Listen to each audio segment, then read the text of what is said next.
So, what does it really mean to be a leader? Is it all about power and control, or is it something deeper, something more like a service?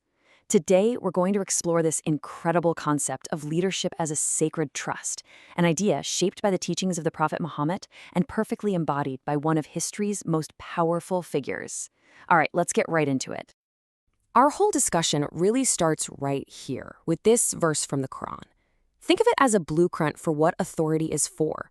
It's saying loud and clear that power isn't just for you to enjoy. Nope, it's given for a much higher purpose, to build a just, moral society. That's what it means when it says enjoin al-maruf, promote what's good and right, and forbid al-munkar, stand against what's wrong. And the final line is the kicker. In the end, all authority, all matters, go back to God. That idea right there sets the stage for everything we're about to discuss. And this leads us to a core concept called vicegerency. It's a powerful idea. It means a leader isn't just a boss. They're a steward, someone acting on God's behalf. This completely flips the script on leadership. It stops being a personal right and becomes this profound, heavy responsibility. It's a trust.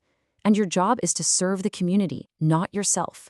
And if you're looking for the ultimate example of this in action, you have to look at a man named Umar ibn al-Khattab. Okay, so let's zoom in on Caliph Umar. This wasn't just some guy in charge. He was seen as the living, breathing embodiment of this principle of leadership as a sacred duty. His entire character was viewed as a reflection of what the Prophet taught.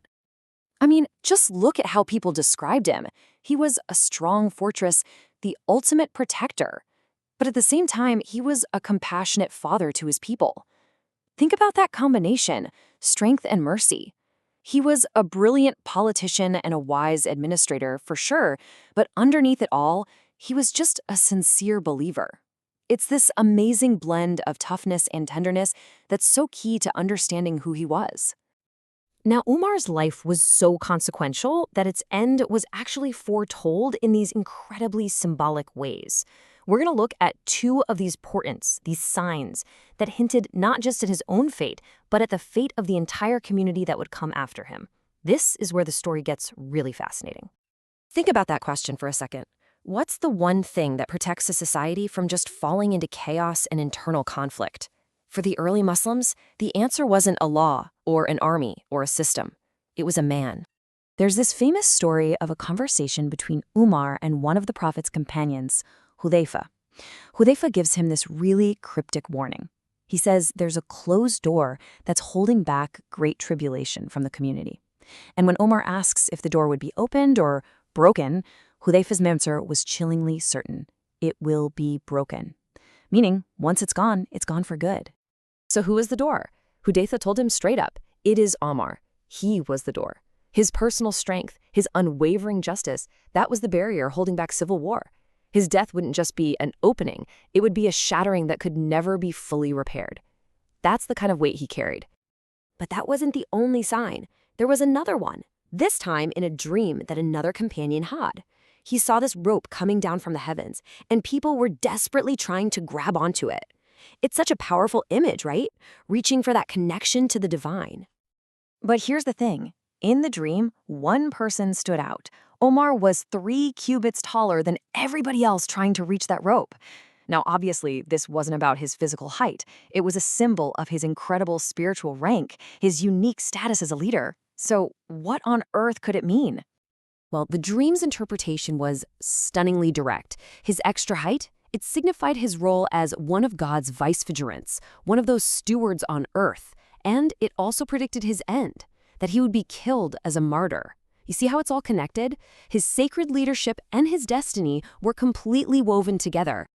So if you know all of this, how do you face your final days? Umar wasn't afraid of what was coming. In fact, he actually prayed for it. But the way he prayed for it tells you everything you need to know about his character and his deep, deep sense of accountability. During his very last pilgrimage, his Hajj, Umar made this incredibly humble prayer. Just listen to it. He's not asking for a longer life. He's asking God to take him before he gets too old and weak and starts failing in his duties. He was more terrified of neglecting his sacred trust than he was of death itself.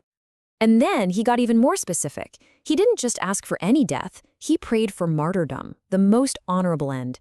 and he asked for it to happen in Medina, the city of the prophet.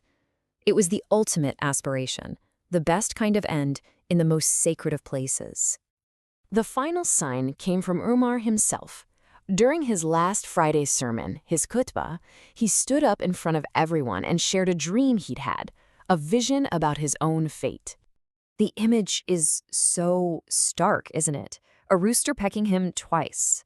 For Umar, the meaning was obvious, and he didn't hide it. He told the entire community, "I think it signals my death." But notice his reaction. There's no fear, no denial, just this calm acceptance. His last concern wasn't for himself. It was about making sure there was a smooth transition of leadership for the people he served. So, when you put all these pieces together, the prophecies, his prayers, his public acceptance of his fate, what does it all tell us about what real leadership looks like? Well, you start to see this really clear contrast. On one side, you've got leadership that's all about personal gain, about holding on to power and being terrified of losing control. But then you have the model Umar represents, leadership as service. It's focused on that divine trust, on the well-being of the people. It accepts fate as part of a bigger plan and seeks a virtuous end, not just a worldly legacy. Ultimately, Umar's story, from his life as that compassionate fortress to his foretold death as a martyr, it all illustrates one powerful core principle. True authority, the kind that's guided by something higher, isn't about the thrill of command. It's about the absolutely crushing weight of responsibility to God and to every single person in your care. And that really leaves us with one final question to think about.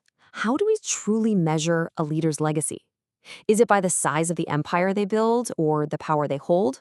Or is it measured by the justice they uphold, the security they provide, and the integrity with which they carry that sacred trust?